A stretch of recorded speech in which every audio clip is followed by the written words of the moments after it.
Oh, hello! Welcome back to the Biotopes. I'm just finishing setting up the sump here that's going to run the next stack of 75 you see right here next to me. But I'm so glad you stopped in today. We're going to get an old-fashioned fish room tour.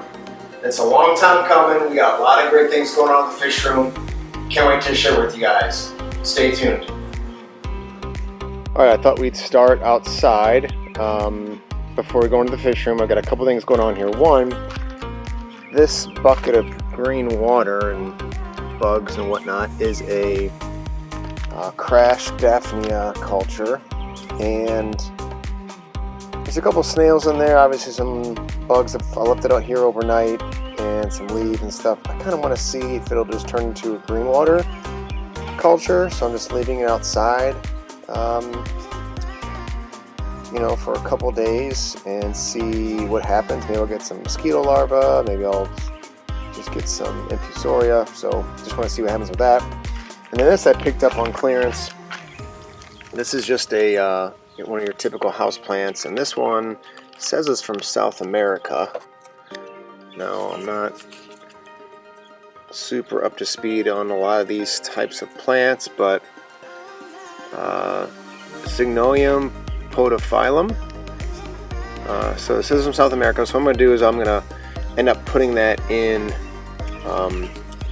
the Peruvian tank, and I'll clean the roots off and kind of put it in growing out from the top and kind of just see what happens. It says it needs low light, and yeah, it should be kind of neat to see how it does. I've always want to try that, and I'm going to do that. So alright, let's head inside.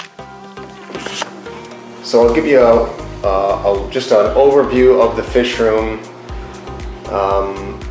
As is right now, I'm going to go tank by tank, and I'll turn off some lights so we can kind of minimize the glare. But just to give you an idea, this is the bench I made out of an old iron 55-gallon stand. So I'll link a video up for that build. And I've just got some supplies under there, salt, medications, ferts, testing equipment, so forth. And then it's our first stack of 75s here. We've got our 10-gallon DIY trickle filter sump here. And then we've got our Peruvian biotope. And then our Costa Rican biotope. And next to that, we've got another stack of 75s. This is also a 10-gallon sump, and what I use is like polycarbonate sheets, and just wedged them in there.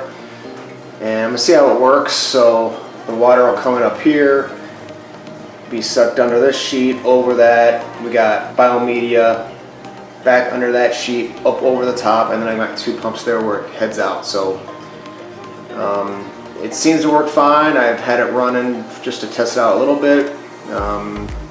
I've just got some ceramic rings here, and some filter floss, and then some really coarse like padding there. So yeah, we'll see how that goes. So this is going to be our next Biotope build. This is going to be a Biotope geared around an Australian ecosystem. So you can see right now, just in the beginning stages, I've got some pea gravel. Underneath that pea gravel, we've got some stratum, fluval stratum in there, and media bags, and then some pool filter sand kind of in the foreground. But I've got a bunch of rocks I'm going to end up putting in there. This piece of wood is on a slate, and so that's under construction. I've got a little brine shrimp hatchery here. You guys might have seen these. You buy these on Amazon, and let's try to get you in there. I just did the water and salt and eggs today, so just a little bit ago, so there's nothing hatched there yet. But that's a cool way to do just a small amount of live baby brine. Got our 75-gallon here, and again, just that will be upcoming. I've got a little ceramic heater underneath, and pump and hosing for draining tanks and so forth. I installed this, I think it's, I don't know, 40-inch maybe, 30-inch television. So that's kind of fun to have going. I'm doing work, watching live streams, that type of thing. This tank, I had this set up kind of quickly. These are all my dad's fish. So you see, you got a bunch of angels in there, a big pleco. Not sure what kind this is, if it's a rubber nose pleco or what. It's not albino, but it's a pretty good size. I don't think it's common either, but don't know. There's some Grammies in here, some cardinal tetras, some cories, and like I said, some pretty big angels. I just threw some big Valsinaria. Look at this one wedged under a rock, and some floating. This setup is similar to the others. It's got an overflow. This one's drilled up in the top, and then the return is up here in the corner. For some reason, I'm getting some kind of gurgling coming out of this overflow, but that comes down to the sump. It's the only manufactured sump that I have. That is this guy here. So it's a trickle filter. I put some filter floss there, and these are just some plastic bio rings or some light diffuser. And you can see just kind of trickles through there, or the filter floss over the bio rings, so really good oxygenation. And then back under, pulled through this coarse media sponge. And then I've got 2 pumps in here in the reservoir. The green one's the one that's running now. And then that's pumped up to the top. So this is, again, just holding right now. And this is another 75 gallon. I got a bunch of lights in here I got super cheap from a friend, kind of local friend that's in the fish club scene. So we hooked up on Marketplace and made a good deal there. And then this tank here these are my daughter's electric blue crayfish. Now I think this is the male here. And there's a female sometimes hanging out in kind of up in the top of this kind of decoration, and sometimes, oh, I think it might be, sometimes it's behind this rock on the left. It is a pair. They have mated. The female is carrying eggs. I'm curious to see when they'll be released and how that goes. This is just bare bottom with some gravel and rock. I do have a piece of coral in here just to keep the water hard, and then it's not a heater on it, and I've got a bunch of Amazon frog bait floating on the top just to help with nitrates, and any dead plants that go in, they'll eat, and there's some snails, they'll maybe snack on a snail here and there too. So yeah, it's just a 20-gallon tank, or I'm sorry, 10-gallon tank, and yeah, pretty crazy to see them grow up and then have a pair on you, which is pretty low percentage if you guys have kept crayfish at all. Usually they eat each other, or and in this small setup, they done pretty well, obviously. So,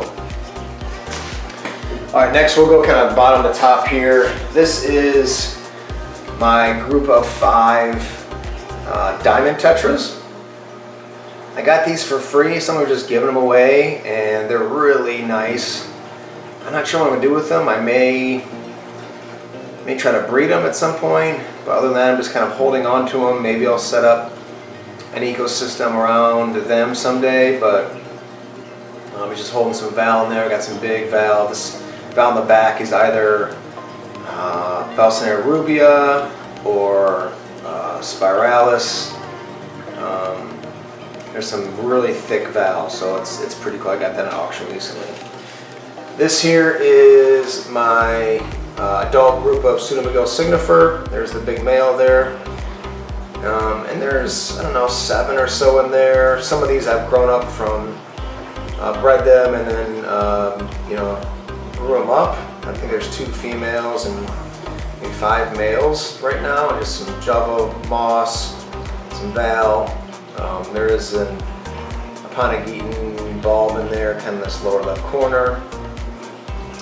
but they will put out babies here and there. The females are kind of young, but yeah, it's a fun fish. It's what I'm gonna build this next biotope around. Get you guys around here. So, really cool fish. Really enjoy them a lot. Right above them is kind of my hatchery here and grow-out tank. So I've got some baby Pseudobigo signifers in here and some baby rainbow cichlids. Just a ton of moss, Java fern, val, Aponigeton. There's a lace leaf, 2 lace leaf, Madagascar lace, Aponigetons. And you can kind of see there's some of the signifer babies. And then we'll look and see, using the bottom here, we can find the rainbow cichlid. There it is right there.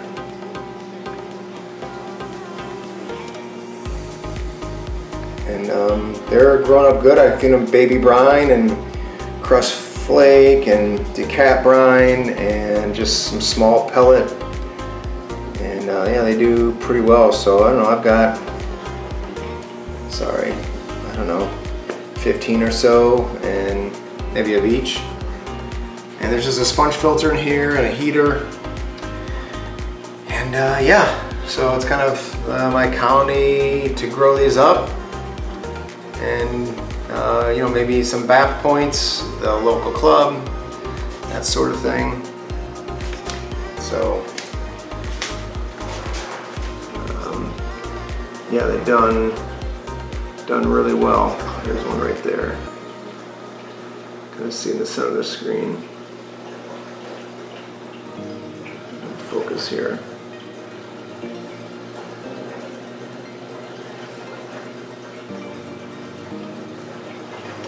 All right. Next to them, I've got a breeding pair of bristlenose. There is a male albino and a female chocolate, and I'm trying to see, I'm not sure they are. This tank is just perpetually kind of cloudy, and it wasn't always like that, but a while back it just went. Oh, there's the female right here on this cave. You can kind of see her in that, behind that kind of Java fern.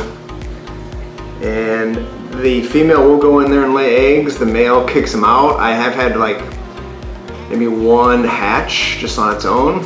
I don't know that it survived, but so we'll just kind of see if we can get those to get some babies. I've also got a pair of guppies in here. They're in the back. The female's in the back. Let's see if I can show you guys here. This is not going to want to focus well, but anyway, there's a pair of guppies here in the back, and they've got a little bit kind of fin-nipped from a betta in my daughter's tank, so I put them, it's a male and female in here, and we're going to try to get them kind of back to health, help their fins, and see what we can do with them. This is just a holding tank here, just ready for a new stock, a bunch of val, and some Amazon frog bit. This is a Amazon sword, and it's a very rare type of sword, Echinodorus. Let me grab the name, I've got it right here.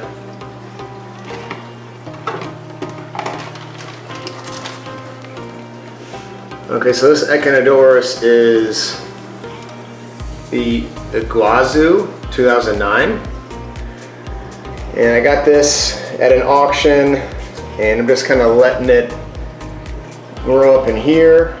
Grows kind of slow. There's been new leaves that have shot off on it. This substrate's just super malmy, so it should have lots of good stuff in there for it. And yeah, we'll see if we can get that going. But a rare sword that you don't see that often, and got a good deal on it. This one was what, 15 bucks, so pretty good deal. And then finally, the last tank is my pair of angels, and And this tank is real dark, excuse the glare, just because I've got a ton of big valve, really big Amazon frog bit. The valve's just kind of going crazy in here. You can see it's just chained around the tank. And this black one's the female, and the German blue blusher is the male. And they've laid eggs plenty of times. We've got them to wigglers and free swimming, and then they eat them. So, yeah, so I'd love to get a full spawn of these guys to grow up, but I want them to do it on their own. That male is just phenomenal, and I know the light's bad in here, so apologize for that, but it's a good pair.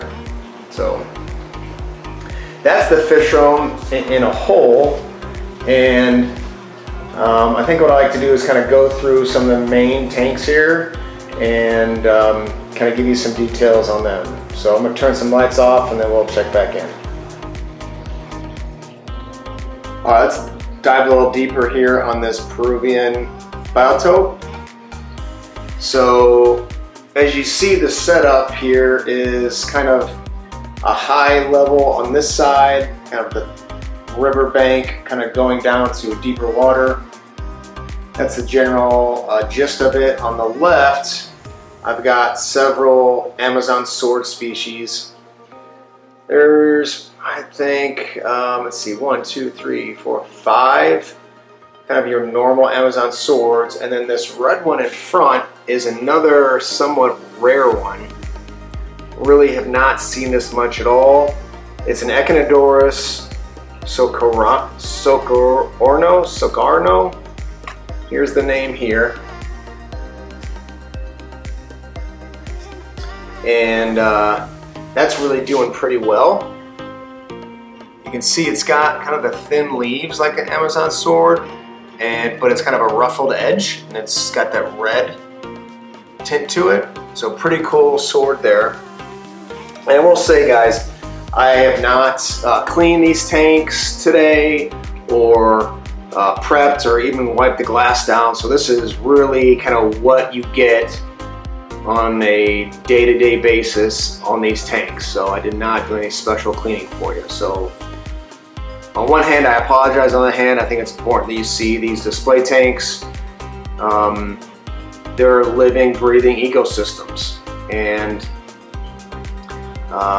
they don't need a lot of upkeep and care because they're set up to really be self-sufficient largely. I only change probably 10% of the water every 3 weeks, and very little ferts, only when I change the water. And you know, there's probably 12 hours of light on these tanks. So so that's the setup here. I've got some caves in the back, pleco caves back here. That one on the right, the male that's in here does frequent quite often. There's a homemade cave here that's often gets kind of landslide from the sand and gravel that's in there. I've tried to use they're like composite levelers, like little wedges, and I've tried to use that to put that in the sand above it to hold it, and I think it's helping a little bit, but I think I need to put more in there because all this sand and gravel kind of comes down here and to the lowest point. You can see it's kind of spilled on this low level. So used to all just be just pool filter sand on top. I just added 6 really young Cories, Corydoras aeneas in here, so I think I've got 16. You can see they're really loving, you know, these are just botanicals and leaf stems and sticks, and like I said, pool filter sand, some gravel, and they really feel like they enjoy it quite a bit. So sometimes they'll hang up here in these plants. I do have some ghost shrimp that have made it. I just spotted one. Let's see if you can see it. It's crawling right here behind this leaf. Let's see if it moves a little bit more. I started with about 20, There's certainly not 20 now. I haven't seen anybody get eaten, but they either really hide really well or they've been picked off little by little. But there are some ghost shrimp you can see kind of starting to move. Come on, buddy, come out there. But they really hang a lot under those Amazon swords. Here it comes. And yeah, here's some that have lasted. I've also got 6 big black skirt tetras. I know it's such a like regular fish. Some people hate them. They're really perfect for this setup. What I'm going for here is kind of a similar colored fish. I've got the bronze cories, so I've got that kind of brown black sheen. I've got the black skirts that have that kind of black and silver stripe, very similar to the silver angel by design. And then I've got these chocolate bristlenose and that brown, also brown fish. So it's set up that way to be, you know, all these fish you'll find in the Upper Amazon River in Peru. So that's what this biotope was built around. And these silver angels are really growing nicely. I've had one pair, this pair here, off to the right, laid eggs on the back wall at one point. They didn't last very long, but I know there's at least one pair in here so far. There's 4 over here. I think that male on the left, that's kind of doing some chasing. He's a really nice looking fish. Really pretty decent looking fins. They're, I think, the ventral fins, the ones that hang down, are really long, and definitely got a mix of male and female, so I'll be interested. This male here is pretty dominant right from the get-go. He's getting some good size on him. So this wood structure here is about 6 or 7 different pieces of wood that I glued together and attached to this main piece of wood that's encased on the bottom on concrete, actually, concrete and sand and so forth. So really turned out pretty well. It looks pretty natural. You wouldn't think it's a bunch of different sticks necessarily, unless I tell you. So really cool setup. Again, very self-sufficient. Tons of Amazon froglet on the top, you can see. And the fish love playing in the roots that hang down. It does limit some of the light that gets the swords, but I'll pull out as much as I can, you know, for an auction or a club meeting, and try to thin that out, but it fills back in pretty fast. So that's the Upper Amazon Peru tank.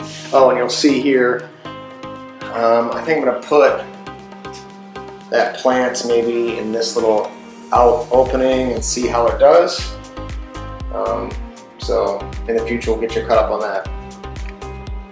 All right, moving up here, this is the Costa Rican. It's a San Carlos river basin, and it's just pea gravel and pool filter sand is the basic makeup of it. There's Valsenaria and Cabamba, and yeah, you can see, I mean, this female Nicaraguan cichlid loves to dig, and it's dug up all of these pebbles and sand. I mean, it's a beautiful fish, really, really great, but it's rough on pretty much everything here. So it's dug this huge pit here. There's like a ton of, you can see kind of behind that, you know, all of these pebbles that have been piled up over here used to be in the back. The Cabamba, you know, he pulls up, you know, and the rainbow cichlids will too. So there's Nicaraguan, there's 11 rainbow cichlids. I've had at least 2 pair already spawn in this tank. And then there's, I don't know, probably 9 or 10 knife live bearers, Alfuro cultratus. They kind of stay up at the top, and I've had several spawns from them. Nothing in this tank yet, but if I were to pull this big female out and put her in another tank, I'm sure within a month she would drop. I've gotten plenty of babies before. So again, self-sufficient tank. I do get more algae on this tank on the sides and the glass than I do the Peruvian one, mainly because there's no floaters. The Amazon frog bit really dulls the light and keeps the algae at bay, and there's a couple bristlenose in there. This one, all I've got is this one nearite snail to kind of help out a little bit. Other than that, you can see the algae just on the side and the back there a little bit from the light. I've lessened the light a little bit, but maybe I need to do more. And from time to time, I'll take this Kabamba and Valvets, get pulled up, and I'll replant it. But again, this is not an aquascape competition. It's a biotope, and this is what happens. Kabamba gets pulled up. They pick at it. You can see it's kind of straggly a little bit in there. And again, I'll replant those from time to time just to keep them going. But by and large, I just let the tank do what it does. And again, very fun tank. These rainbow cichlids are young. This Nicaraguan's probably not full grown either. And I hope I get some more female Alfuros, because I just got that one main female. But yeah, it's a pretty neat tank. These rainbow cichlids are some of my favorite fish, other than the your standard angelfish. I love these rainbow cichlids. Super colorful, tons of personality. Just really beautiful, easy breeders. And you know what? Hard to find out in this area. I really had to search to get these. And I'm glad I did. These Alfuros, this is a Greg Sage line. So shout out to Greg Sage and Select Aquatics. Spread these around the club as well, trying to get these back into the area. Again, really cool fish, really bright blue eye, that yellow sheen on it. Nice fish, really nice. So that is the fish tour, I guess, in earnest here. Haven't done one for a long time, so hope you guys enjoyed it. And yeah, please stay tuned in the future. If you like this type of videos, and you enjoy biotope aquariums, how to set them up, how to run them. I've got sumps and all these setups, and I built this fish room from scratch, so I've got tons of videos on that as well. So if you want to stay updated on what's going on and what we're doing in here, please consider subscribing. Give it a like, share it out with your clubs and your friends. Think they might enjoy it, and I really appreciate the support. Thanks so much for stopping back in here at the Biotopes, and we'll see you next time.